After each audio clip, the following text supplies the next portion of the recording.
In a very large Republican field, there have been few candidates as outspoken about Donald Trump as former Texas Congressman Will Hurd. And the reaction out on the trail to those attacks seems to be shifting a little bit. Take a look at these clips from Iowa, about a month apart, and see if you can spot the difference. Donald Trump is running to stay out of prison. And if we elect...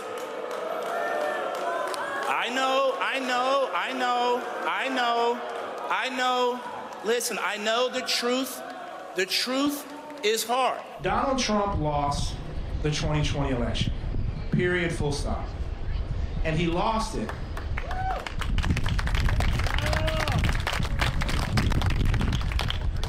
He lost it because he failed to grow the Republican brand into the largest growing groups of voters. Joining me now is former Texas Congressman and Republican presidential candidate Will Hurd. Well, there's quite a contrast in those two clips I just showed. So I wanted to ask him, and you were booed off stage in Iowa about a month ago for criticizing Trump. But on Friday, as we just saw, you got some cheers for doing exactly that. Are you noticing a shift out on the trail and how people are receiving you? Well, Jen, I want to make one slight correction to what you said. I didn't get booed off stage. There was still a few folks at that event that clapped, and there was a lot more people that didn't, and it was the end of my speech. But here's what happened. The next day I was at the airport, people said, hey, thank you. When I was walking around the Iowa State Fair, a lot of people were patting me on the back and said, thank you for being honest. And so yes, I feel things are improving and changing. Had a great time in Des Moines yesterday or this week at the Iowa State Fair. And what people want is someone who's willing to be honest. What people want is folks that are not afraid of Donald Trump and who's going to articulate a vision for a future and talk about the issues of the day that are impacting them and not just focusing on Donald Trump's legal baggage. Well, to your credit, I mean, you have continued to be candid, whether it was just light boos or however you want to characterize it, out there on the trail about Trump and your concerns about him and your views.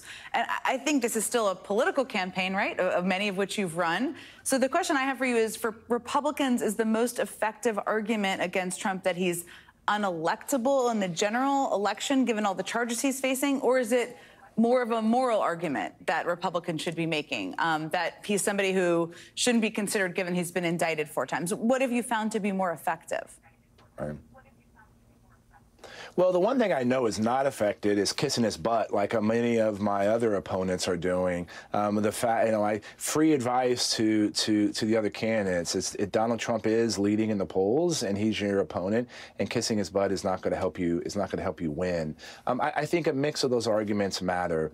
Here's what we're learning: there's a good chunk of people that are going to vote for Donald, never going to vote for Donald Trump, and there's folks that like Donald Trump, voted for him twice, still like him as a person, and don't think he has a chance in a rematch against Joe Biden. The fact that if the GOP puts up Donald Trump as a nominee, Joe Biden will win 4 more years of office. And I think people are recognizing that.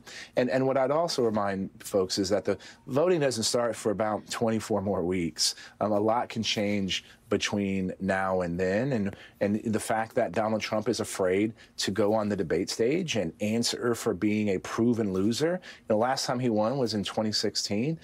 He doesn't want to have to defend his poor record. He doesn't want to have to defend that all of these issues he's dealing with, these legal issues, are self-inflicted wounds. He doesn't want to have to defend that. And that's what I'm looking forward to talking about, not only his problems, but articulating what the GOP needs to be doing so that we prevent a trend that has been happening for the last 20 years, and that's losing the general election popular vote.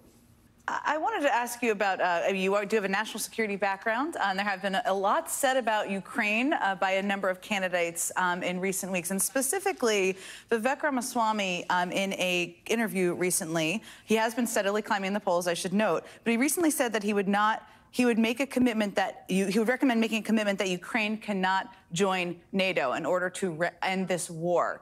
I wanted to get your thoughts on that, given your background. Well, when it comes to Vivek, there's a saying we got in Texas, it's all hat, no cattle. To me, someone who's running to be the commander-in-chief, the leader of the free world, to think that it's okay to negotiate with a war criminal like Vladimir Putin is absolutely insane to me. The fact that we should be supporting our friends, not our enemies. And unfortunately, there's been a number of presidents over the last decade that's always tried to reset the agenda with Vladimir Putin. It's impossible. It's not going to happen.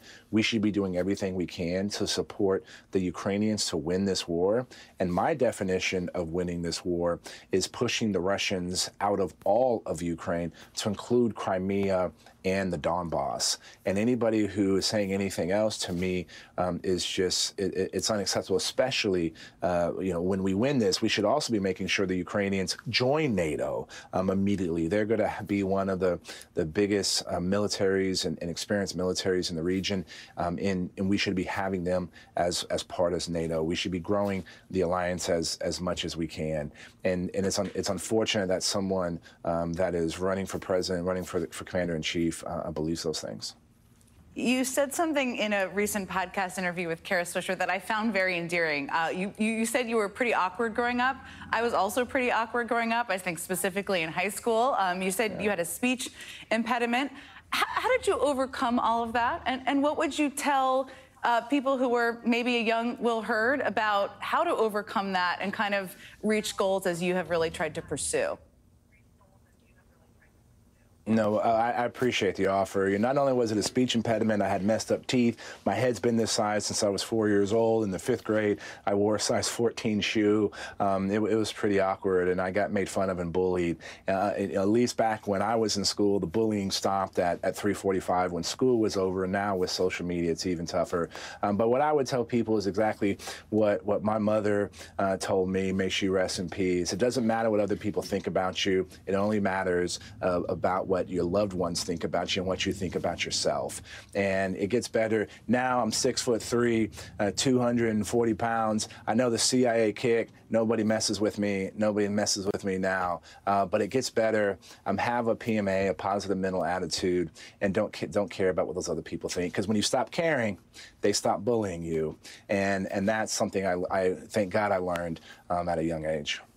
Well, from one awkward high schooler to another, I think you have proven many of the bullies wrong. So that is always good news. Former Congressman Will Hurd, thank you very much for your time today.